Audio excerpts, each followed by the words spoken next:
Hello guys, welcome to केलक्स English education club. आज की इस क्लास में हम डिस्कस करेंगे class 10th NCERT board English literature book first flight का नेक्स्ट चैप्टर, जिसका नाम है ग्लिम्पसेस ऑफ इंडिया। इस चैप्टर में हमें 3 स्टोरीज गिवन है, जिसमें फर्स्ट है a baker from Goa, second है कुर्ग और थर्ड है the tea from Assam. A baker from Goa जो स्टोरी है, इसके अंदर हमें बेकर लोग यानी कि जो बेकरी का काम करते हैं उनके बारे में पता चलेगा, यानी कि हमारे पास खाने के लिए ब्रेड्स, बेकर्स, बेकरी वगैरह है। दूसरी चीज़ एक कुर्ग यानी एक ऐसी जगह जो धरती का स्वर्ग है, ऐसा लगता है कि भगवान से चुरा के यहाँ पर धरती पे भेजे गए हो, इतनी अच्छी जगह के बारे में। और तीसरी द टी फ्रॉम आसाम, यानी कि सीधा से एक अच्छा सा कॉम्बिनेशन है कि हमारे साथ टी है, हमारे पास ब्रेड्स है, लव्स है, और उसके बाद में हमारे घूमने के लिए एक एडवेंचरिंग जगह है जिसको हम कुर्ग के नाम से जानते हैं, और जो है हमारे कर्नाटका में। इन सारे चैप्टर्स को पढ़ने के बाद में आप में एक एडवेंचरिंग वाली फीलिंग आएगी और आप खुद को रोक नहीं पाओगे और चाहोगे कि आप कुर्ग जाओ, वहाँ पे आसाम की टी लेके जाओ, उसको पियो, और गोवा के बेकर्स की जो बनाई हुई ब्रेड्स वगैरह है उनको भी खाओ। सबकी अपनी अपनी इंपॉर्टेंस है और कैसे ग्लिम्पसेस ऑफ इंडिया ये 3 स्टोरीज बनी हैं उनके बारे में हम डिस्कस करते हैं। अगर हम समरी की बात करें तो in this article you will be reading glimpses of India summary की, आप ग्लिम्पसेस ऑफ इंडिया की समरी को पढ़ रहे होंगे। The chapter includes 3 short stories, इस चैप्टर में 3 शॉर्ट छोटी छोटी सी बच्ची सी स्टोरीज जो है मेंशन की गई है, इंक्लूड की गई है। First one is the a baker from Goa. First जो स्टोरी है वो है a baker from Goa by Lucio Rodrigues के द्वारा। This is a story about a baker and relates to the old Portuguese days। कि ये स्टोरी एक बेकर के बारे में है जो रिलेट करती है पोर्चुगीज डेज, जब पोर्चुगीज लोगों का शासन था उस टाइम को। The second one is Coorg by Lokesh Abrol, और सेकेंड जो स्टोरी है वो लोकेश एब्रोल के द्वारा लिखी गई है। It is a story about Coorg, ये कुर्ग के बारे में स्टोरी है। कुर्ग ए पैलेस इन कर्नाटका, कुर्ग जो एक पैलेस है कर्नाटका में। The author describes the weather, environment, people, wildlife and the landscape of Coorg in this story। कि इसमें जो ऑथर है वो डिस्क्राइब करते हैं यहाँ के वेदर को, मौसम को, एनवायरनमेंट को, लोगों को, वाइल्ड लाइफ को, और यहाँ की लैंडस्केप जो कुर्ग की ज़मीन है उसके बारे में। The last one is T from Assam, और लास्ट जो स्टोरी है वो है टी फ्रॉम आसाम, जिसको लिखा है बाई अनूप कुमार दत्ता जी ने। This story is about 2 friends, ये 2 फ्रेंड्स की स्टोरी है जो एक्सप्लोर कर रहे हैं the tea gardens of Assam, जो टी गार्डन्स है आसाम के उनको एक्सप्लोर कर रहे हैं, उनको बता रहे, and also learning the legends behind it. और टी के पीछे जो लीजेंड्स रहे होंगे, वो महान विभूतियाँ जिनकी वजह से टी इस धरती पर आई होगी, तो उनके बारे में जो स्टोरी चलती है उनको भी ये बताते हैं। चलिए अब मूव ऑन करते हैं हमारी फर्स्ट स्टोरी, जिसका नाम है a baker from Goa.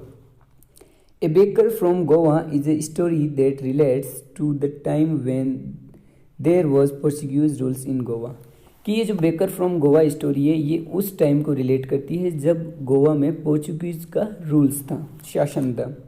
The story is of A baker living in Goa village, की कहानी जो है वो है उस गांव की, गोवा विलेज की, जहाँ पे बेकर रहते थे।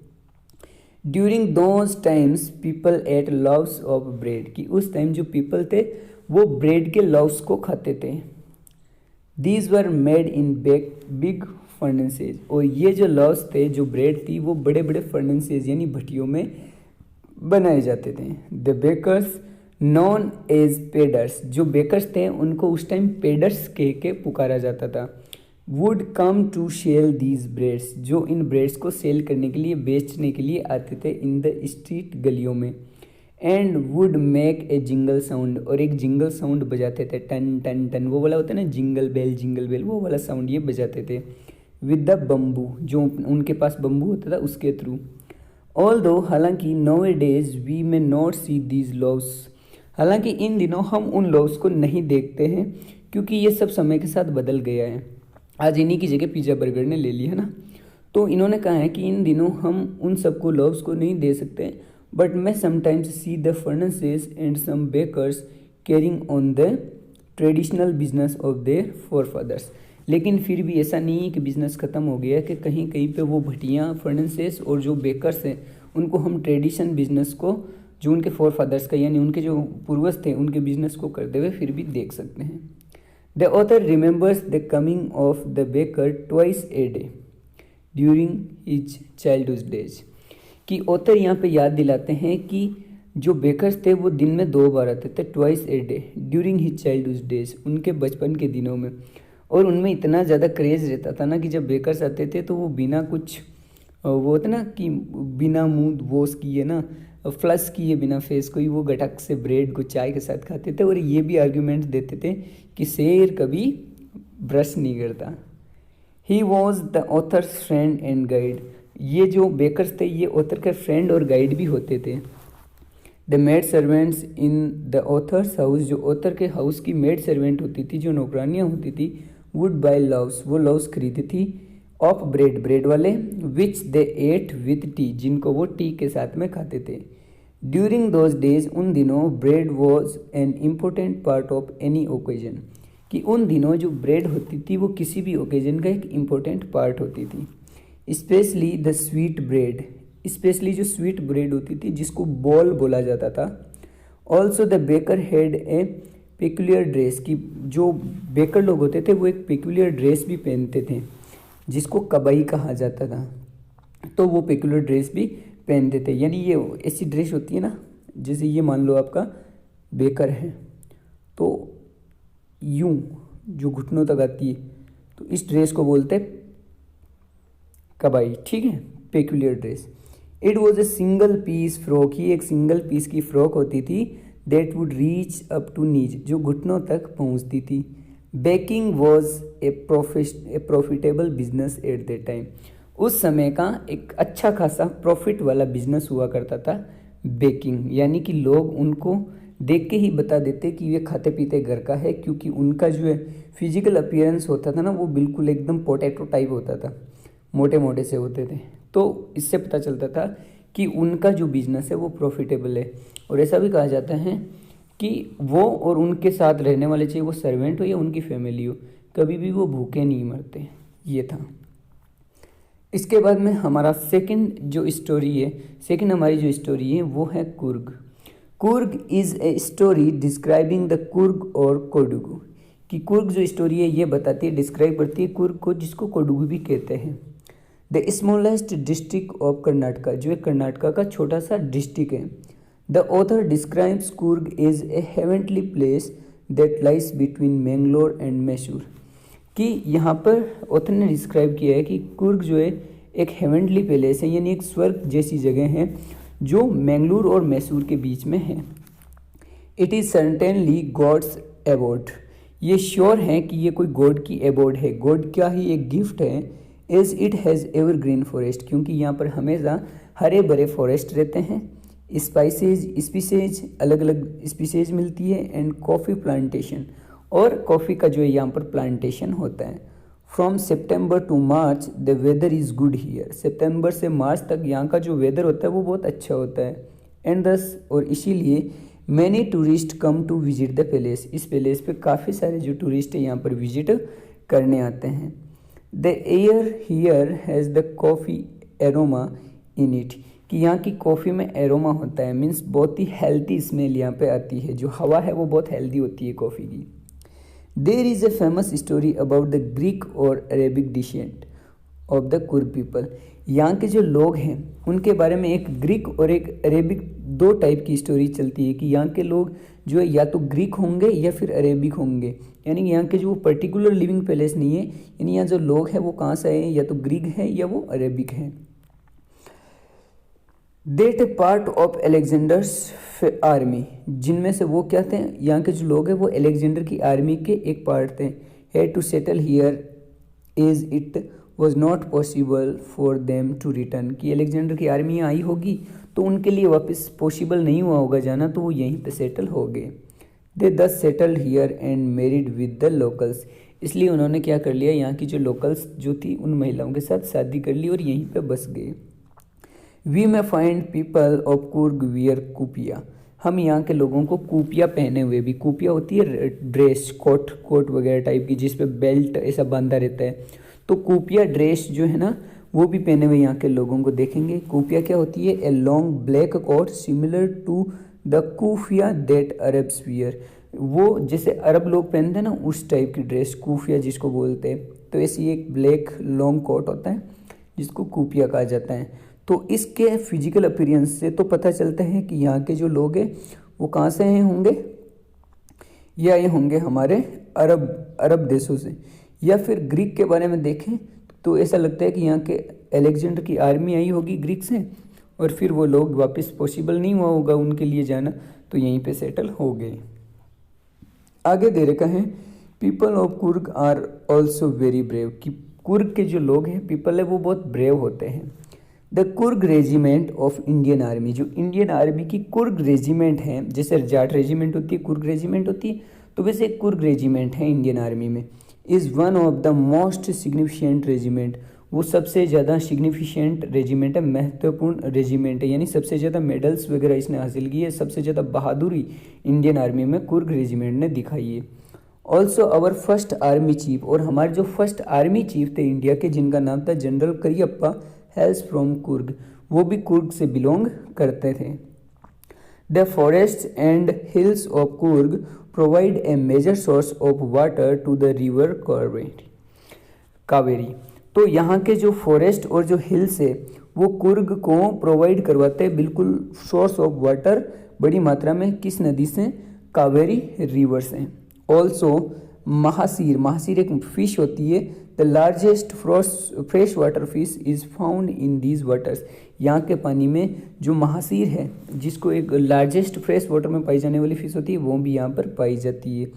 From the top of the Brahmagiri hills, Brahmagiri की टॉप हिल्स जो है वहाँ से वी कैन सी, हम देख सकते हैं, the complete view of Coorg, Coorg का complete view. Also Buddhist monk, जो बुद्धिस्ट मॉन्क हैं, live in Bylakuppe in the island of Nisargadhama near Coorg, कि यहाँ से बुद्धिस्ट मॉन्क यानी बुद्ध जो मॉन्क है साधु संत है उनको भी यहाँ रहते हुए देख सकते हैं बाइलिकुपी में, इन द जो एक कहाँ है, जो एक है आइसलैंड है। आइसलैंड किस चीज़ का? निसिक धर्मा का एक आइसलैंड है कुर्ग के नियर में पास में। तो ये हमारे लिए एक एक्स्ट्रा ऑर्डिनरी चीज़ हो सकती है कि यहाँ पर इतनी जो हमने चीज़ें देखी एडवेंचरिंग उनके साथ साथ, यानी कि यहाँ पे हम जो फॉरेस्ट है, हिल्स है, रिवर है, मासिर फिश हैं, उसके अलावा यहाँ पे एलिफेंट्स वगैरह भी देख सकते हैं। मतलब सारा का सारा सब कुछ जितना नेचुरल चीज़ें हमें चाहिए वो सारी यहाँ पे मिलेगी, हम एडवेंचरिंग अच्छे से कर पाएंगे।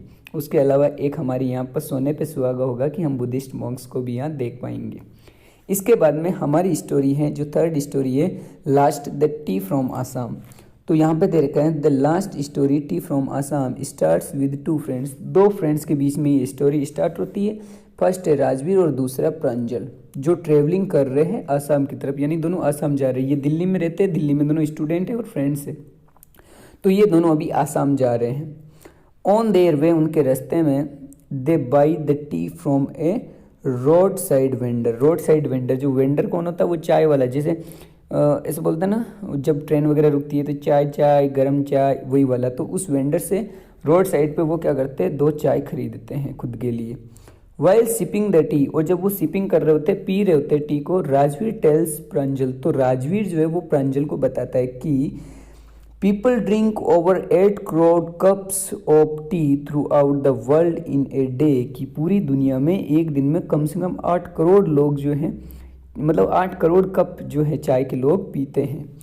वाओ, बहुत फेमस है चाय और मेरी भी फेवरेट है। While Rajveer is looking at the beautiful and strange scenery, कि जब राजवीर ब्यूटीफुल सीनरी को देख रहा होता है। देखो राजवीर कौन है? राजवीर यहाँ का आसाम का ओरिजिनल नहीं है, वो प्रांजल का फ्रेंड है, ठीक है, और प्रांजल तो आसाम का है। तो राजवीर क्या कर रहा है, अब ट्रेन में लुफ्त उठा रहा है, मज़े ले रहा है जो भी सीनरी है बाहर। जबकि प्रांजल क्या कर रहा है, Pranjal is busy reading detective book. दोनों को ही डिटेक्टिव बुक, डिटेक्टिव वो होती है ना जिसके अंदर जो जासूस बन के जाते हैं, कुछ स्ट्रगल से जो केसेज होते हैं उनको सॉल्व करते हैं, अपनी हीरोगिरी दिखाते हैं, तो वो जो बुक्स होती है डिटेक्टिव बुक्स होती है, वही CID वाला कुछ तो गड़बड़ है दया दरवाज़ा तोड़, वही वाली, तो वो डिटेक्टिव बुक्स होती है। तो प्रांजल जो है वो डिटेक्टिव बुक पढ़ रहा है, उसमें बिजी है, क्योंकि वो तो यहाँ का लोकल है इसलिए उसको ज़्यादा मज़ा नहीं आ रहा है। तो वो क्या कर रहा है, डिटेक्टिव बुक में बिजी है। लेकिन हमारा जो राजवीर है वो उस सीन का लुफ्त उठा रहा है। There were tea bushes all over as far as one could see, कि जहाँ तक हर कोई देख सकता है वहाँ पर टी बुसेज यानी चाय की झाड़ियाँ ही झाड़ियाँ देखने को मिलेगी। They also so A building which was A tea garden, उनको एक बिल्डिंग भी दिखती है जो एक टी गार्डन है। उसके बाद में क्या होता है, Assam has the largest tea plantation and no one knows who discovered the tea for the first time, कि आसाम जो है लार्जेस्ट प्लांटेशन है यानी चाय को ग्रो करने वाला सबसे बड़ा स्थान है, लेकिन कोई भी नहीं जानता कि फर्स्ट टाइम चाय की किसने खोज की थी। लेकिन देखो गप्पे चलती है ना, तो गप्पे यहाँ पर भी है कि टी के बारे में, भाई टी की खोज कैसे हुई होगी। लोग कहते हैं ना एक बार मेरे दादा ऐसे थे, वो वहाँ गए थे, वो भूत से लड़े थे। ऐसी सी टू स्टोरीज यहाँ पे हैं। But there are many legends associated with it, लेकिन यहाँ पे कई सारे लीजेंड हैं जो इससे जुड़े हुए एसोसिएटेड हैं। According to a Chinese legend, एक चाइनीज़ लीजेंड के अकॉर्डिंग अगर हम देखें, a few branches of tea fell accidentally in the boiled hot water. इसमें ऐसा है कि एक जो है एक चाइनीज़ लेजेंड था जो हमेशा जो है वाटर को बॉईल करके पीता था, और एक्सीडेंटली उसमें क्या होता है, टी की कुछ लीव्स जो है फेल डाउन हो जाती है। The emperor like the delicious flavour, और फिर जब वो पानी पीता है तो उसको फ्लेवर आता है, तो वो किंग को पिलाता है, तो किंग को भी उस डिलीशियस फ्लेवर पीने के बाद में बड़ा मज़ा आता है, वो उसको लाइक करता है।